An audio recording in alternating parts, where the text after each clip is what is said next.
Hey everyone, and welcome back to the Teaching Tax Flow podcast, episode 133 today. We are diving into teachers and taxes. So before we do that, as always, let's take a brief moment and thank our episode sponsor. Hi, Chris Picciurro here, founder of Teaching Tax Flow, co-host of the Teaching Tax Flow podcast, and pickleball enthusiast. Yes, if you listen to the podcast, you know almost every episode we talk about pickleball, the most popular and growing sport in America. We have tons of opportunities for paddles and pickleballs, but we don't have a lot of great gear on the market. Well, I'm so excited to announce that Sunsets and Dinks are now a sponsor of the Teaching Tax Flow podcast and produce amazing gear, not only to look at, but you feel confident on the court. Because you are part of the Teaching Tax Flow community, you get a 15% discount on all your orders with them. I know I love the gear I received, and I have quite a good record while wearing it. Believe it or not, even at my level. Go to teachingtaxflow.com/pickleball and simply enter TTF15 in the serve up promo code area of your paddle rack. Hey everybody, welcome back to the podcast. Today, as you heard in the intro, we are going to talk about teachers and taxes. So two T's, not exactly the two T's that you know from Teaching Tax Flow, but they still count. So without further ado, Chris Picciurro, welcome back, sir. How we doing? I'm doing great, John. How are you doing? I'm doing good, man. I'm doing good. Obviously, Easter was a little bit ago, so that another holiday is behind us. And as anybody knows with a toddler, holidays tend to turn into a bigger ordeal sometimes, and they have to be. So I'm doing all right. We're doing good. Oh, this might sound awful to say. I cannot tell you how happy I am that we don't have any toddlers. Love the ages the kids are now.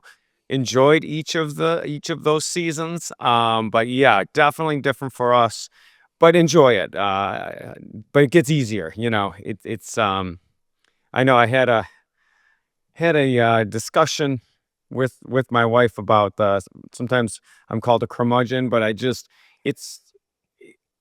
part of this is that it doesn't matter if you're a Christian, you celebrate Easter, you celebrate other holidays, but I sometimes get frustrated, and I'm going to sound like an old curmudgeon here, right? But I hope that the spirit of the holiday doesn't get masked by characters, baskets, elves on the shelves, mentions on the ledges, all of that stuff. That's, as I get a little older, I realize that there is, what we are celebrating is very, very important. And sometimes, our society just kind of makes things, I don't know, we get away from what's important, almost like a baseball game or a football game, John. The tailgate party's fun, the halftime show's fun, right? But we're all there to watch a football game, aren't we? If there was no football game, there'd be no one's going to just go to a random parking lot and barbecue and play games if there's no game to go to watch. The band's not going to go on the field during halftime and get the crowd excited if there's no game to watch. So that's my little soapbox. Hey, you know what? It is almost like taxes, right? Like some people think like, oh, well, we'll put it off. It's something else, or the perception of things change. And I mean, this topic specifically, right? We're looking at teachers as a profession. Yes.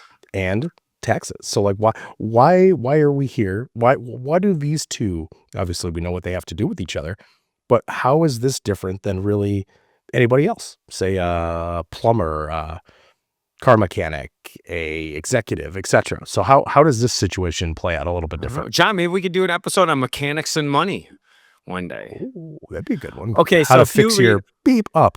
So few things, nice few things that we know. One of the laws of Teaching Tax Flow is that tax agencies are our involuntary business partner, meaning tax laws are written to encourage and discourage certain behavior. There are some rules within our tax code that give some teachers some well-deserved benefits, a couple of different deductions they get that the average worker or a worker in a different industry does not receive. And they deserve it. Now, this one is near and dear to my heart also, because my wife is a teacher. Now, she just moved into a new role as a school counselor this year, but spent a good portion of the last 20 years as a public school teacher, specifically special ed. And John, a lot of times in our we are very fortunate to be able to be a beacon really for tax planning and strategy, to be the voice of tax planning and strategy. That's what Teaching Tax Flow is. But to do presentations not only to taxpayers, but also, I mean, many, many other tax professional organizations. The point is, and you're intimately involved in that, and you make all of the content look amazing, and the slide decks look great. But we always talk about how tax planning and strategy is really for everybody. And I feel like the lower to moderate income households are the ones that need it the most, even though the majority of tax planning and strategy, if you look out there in the marketplace, is geared towards the higher asset, higher income households. In a lot of our case studies, John, we always use a teacher because teachers are well known, especially early on in their career, for really working so hard. I could tell you that teaching goes well beyond that time in the classroom.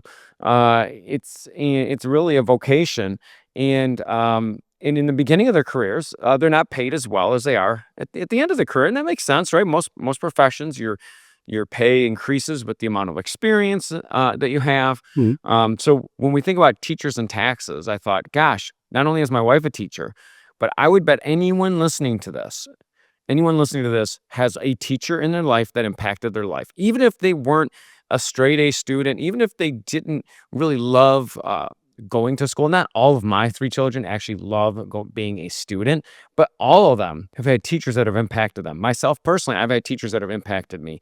And so if you're listening to this, first of all, thank you. Second of all, tag a teacher. Share this with the teacher. Show the appreciation you have for them, and even if they're retired, man, they'd get a kick out of that. So definitely do that. John, do you remember your favorite teacher growing up? I don't know if I had a favorite, but I have a lot that are memorable. Unfortunately, some of them, it's the things that they decided to do after I was no longer a student that landed them in somewhere besides a classroom. Let's put it that way, without going into any detail. But yeah, there's a handful of them, right? I mean, you know what? Now that I think about it, yeah, no favorites, but definitely ones that kind of instilled something. Thinking of trying to cross a couple of them here. That really just kind of help drive like a train of thought, right? Like the way that you Right. think about things. And really, most of them were when I was younger, not so much in my older Mhm. times. I guess I got more stubborn as it went along, maybe. Well, yeah, my favorite teacher ever was my first grade teacher. So anyway, let's talk about teachers and taxes because uh, there are some special rules for teachers. And also, when thinking about this episode, I thought, man, there's some things that teachers could really benefit from that they're not really aware of. We already know that personal finance tax is not taught as much as it should be. There's a effort right now to make accounting a part of STEM and making it more mainstream in the educational world. But as of right now, many teachers are super smart at teaching kids different things, but really don't know much about finance and taxes. So let's dive into it. And we've identified 4 or 5 different things that teachers should be aware of here. Um, so let's and honestly, if you are a teacher, this is my last soapbox. I'm not going to promise it's my last jump on the soapbox. Think about what we are.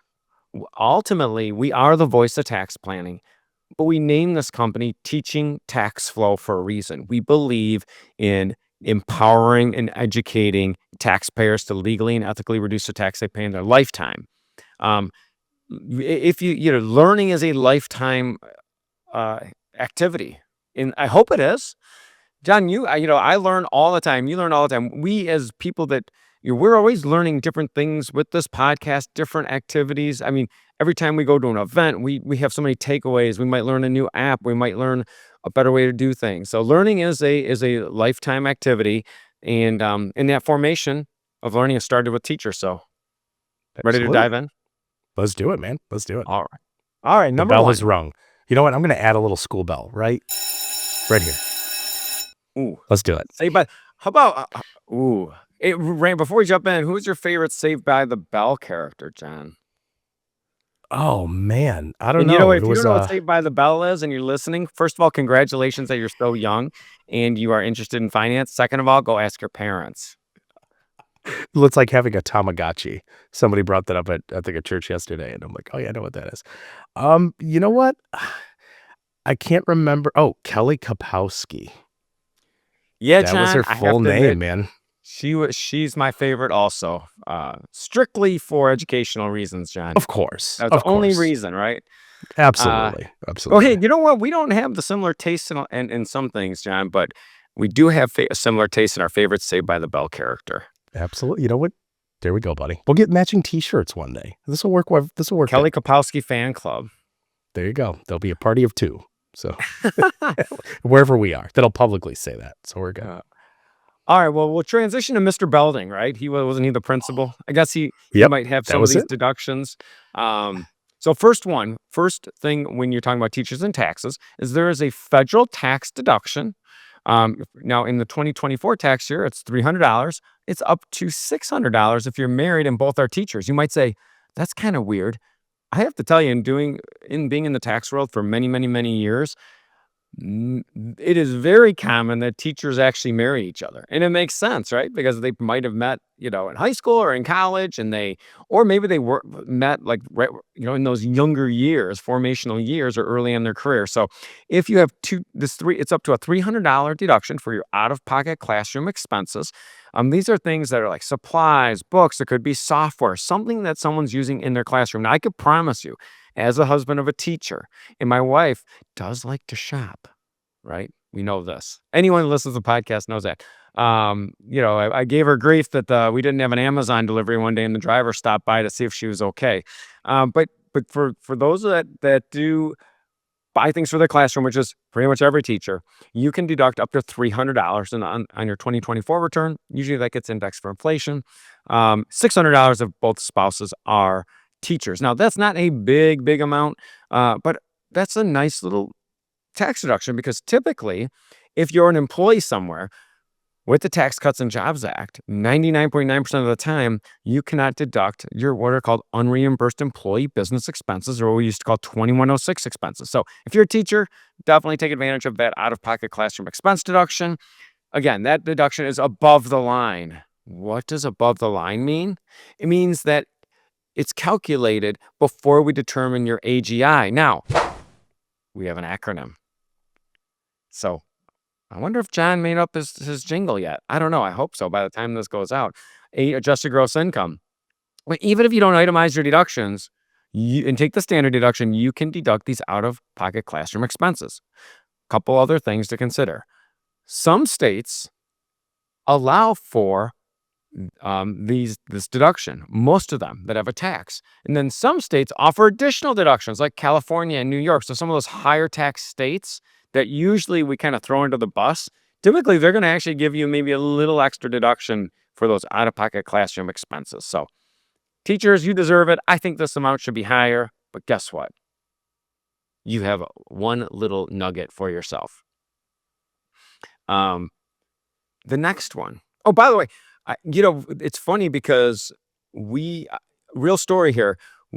My youngest loves a creature called axle and axolotl. John, you've gotten to know these axolotls by visiting historic Franklin, and we found out the axolotls don't like to be alone, so we got a second axolotl for the house.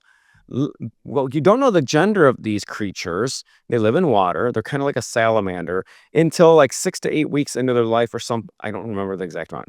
Let's just put it this way. Down the road, we had a lot of baby axolotls, John. A lot of eggs. So what happened was my wife gave one of the offspring to the science teacher at her school. Then the science teacher went and bought a tank and bought food. And the axolotl lives in the science room. So for something like that, when you get those silly questions like, hey, can my pet food be a deduction?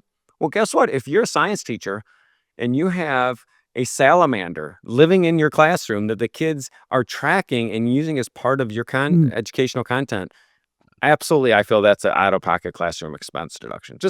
I was wondering where you were going to go with that, with the axolotl story. But hey, it's a good turnaround there. Well, John, Impressive. Pretty much the answer for every tax question, it's situationally dependent, right? Now, for the axolotls that live at our house, I'm not comfortable deducting the expenses for them because they really are pets. And my wife's the school counselor now. But for the science teacher that has the offspring, absolutely. All right, Hey, we let's can go just on. say that you consulted with them previously to recording this, and then, Well, they get a fee, right? For food. well, lucky for us, we're way over that $300 threshold for out-of-pocket expenses every year, and we will not need that axolotl expense. All right, number 2, student loan interest deduction. Now we have talked about student loan interest on this podcast previously. We understand that there are income phase outs based on your filing status and that AGI, again, adjusted gross income. Many teachers, especially early on in their career, do incur student loan debt, and they start paying on that student loan debt early in their career. Now, some of them defer it, and there's a bunch of other strategies with that. But the point is, up to $2,500 per year of your student loan interest can be deductible. So that's pretty good. Yeah. And that is, again, a deduction that is very, very common for teachers. So make sure you're taking the student loan interest deduction if you are eligible. And actually, Now, Chris, if I can add to this really quick, and I'll make this please very do, brief. John, because I've been talking I a had lot a today. I had a very interesting question that somebody asked me the other day, and I felt smart because obviously I knew the answer. But it was interesting that they asked this. They basically said that, and I don't know what their personal finance, or I don't think this was through a business, but they said they had a student loan. It was either a student loan or a business loan, and it sounded to me like they hadn't made payments in a while on it. And they said, "Well, I still have interest accruing." I said, "You can't write off interest, you know, accumulative over a period of time. It's interest paid." Right? Just to make that Correct. clear for Look everybody, at because you might get John a T. statement that says that, but breaking out tax tips. small. I felt comfortable with that one because I knew that Yep. answer. So you're good. But that's actually a good point. I'm proud of you. Yeah. I'm real proud of you. It's real nice here. That People must just think I because know you more than I accrue the do if they're out there, they're stopping asking me these questions. It's good. No. well, we know you get recognized in public quite often. By the way, so but It's the beard. yes, you have to pay the student loan interest. If it just accrues, it's not deductible yet. My 3rd out of 5 nuggets for this podcast. Many teachers go back, like my wife did, and pursue a master's degree for many reasons. Career advancement, additional pay. You want to you like the education aspect of it. But even after you're past those first 4 years of college, you could still be eligible for the lifetime learning credit. That's up to a $2,000 credit per year. And tuition and fees qualify. Now, books don't qualify unless they're required. And then there are some income limits and eligibility requirements. And again, you remember if your employer is paying for your education, for higher education, then you can't double dip there. But again, very, very common that we see with teachers that they are pursuing a master's degree or even a PhD or doctoral degree, and they're still eligible for the LLC, not the LLC that usually gets me fired up, limited liability company. Many people call it limited liability corporation. Yes, we hear you. We don't like that. You're on Santa's bad list. Speaking of holidays, but the LLC, lifetime learning credit. So, number 4 out of 5. Big mistake, and John, you know this a lot from our case studies. How many times does a teacher start a new job right out of college? They're making a very modest income. They're probably in the 12% marginal tax bracket. They set up with their employer the first day. They know they should be putting away into retirement. They're excited about it. They check that box and put the money into a 403B program or something tax deferred instead of doing the Roth. Well, if you're a teacher, especially in your early years, I can't encourage you enough to consider putting money into a Roth 403B 457 plan or a Roth IRA instead of the traditional. Getting a 12% tax benefit today, but then having to pay tax on that money way down in the future just doesn't make sense. So please deeply consider putting money in your Roth account, not a tax deferred account. In many school districts allow this within their plan. Now, typically the school district or the school is going to match you into that tax deferred portion of the account, but you could put money into the after tax portion. So, John, I know we have a lot of content on Roths in general, but Roths versus traditional, tax deferred versus tax free, et cetera, et cetera. Absolutely. And that's a great one too. I mean, and as you mentioned there too, Chris, we have a lot of content on this stuff. So yeah, if anybody who's listening or watching this, just search everything that we have. YouTube is a great tool for that, but then also, podcasts, we have tons of stuff. You are correct. Number 5. I always say the HSA. The HSA, man, I just didn't give it enough credit in the first 15 years to 20 years of my career, sadly, just because I thought it wasn't a huge deduction. Shame on me. The HSA is your equivalent of a late bloomer. It is really the best of both worlds. You get a deduction when you put the money into a health savings account. Oh, another acronym. I forgot, John. Hopefully you got that jingle going. And the money grows tax-free, and you can use it for medical expenses down the road, and potentially roll it into a Roth down the road as well. So many teachers are eligible for a health savings account. Please deeply consider it. Many teachers in their younger years are very, very healthy and might say, I don't have medical expenses. Why do I need to do this? Contribute. Make sure you get your employer match. Let that grow tax-free for you, because at some point you will have medical expenses, and down the road, it could be for yourself, a spouse, or a dependent. And guess what? If you end up not having it, you can use the money later anyway. So please, we like to call HSAs quote unquote stealth retirement accounts. Back to mechanic. Remember the Stealth? Wasn't that a Dodge vehicle back in the day? Sporty. Yes. Dodge Yeah, it came in Stealth. a twin turbo all-wheel drive, if I remember see, right. I just put one right in Johnny T's wheel box there. He Yep. does It was either that or the Talon, one of the two.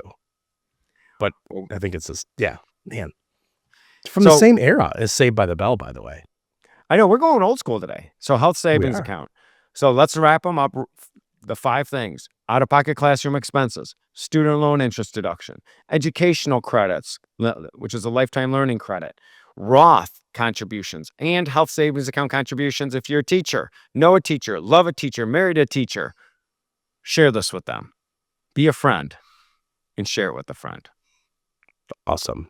Great run through on those, Chris. I know, just getting into this, some people, again, might have been really confused. They're like, teaching tax flow, teachers.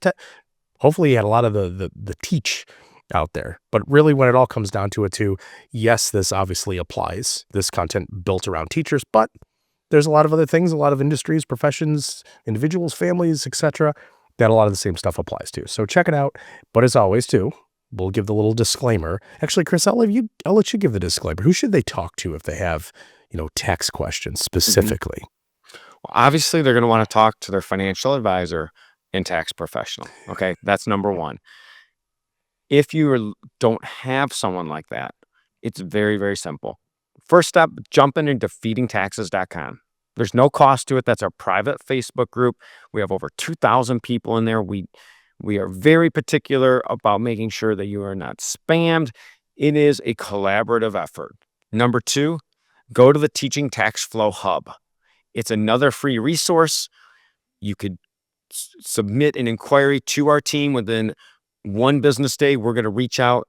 It could be anything from, I need help with a financial advisor. I have questions about estate planning. I'm more considering long-term care, anything finance and tax related.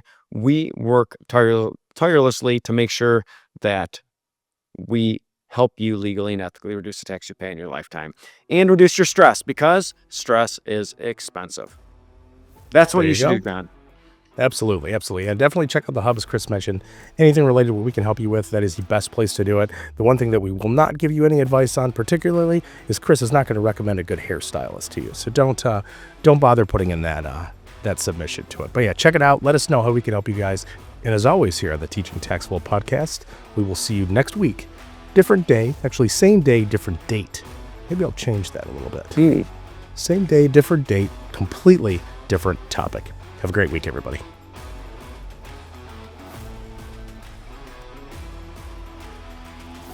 The content provided is for educational purposes only. We encourage you to seek personalized investment advice from your financial professional. For all tax and legal advice, please consult your CPA or attorney. Investment advisory services are offered through Cabin Advisors, a registered investment advisor. Securities are offered through Cabin Securities, a registered broker-dealer. The content of this podcast does not constitute an offer of securities. Offerings can only be made through an offering memorandum, and you should carefully examine the risk factors and other information contained in the memorandum.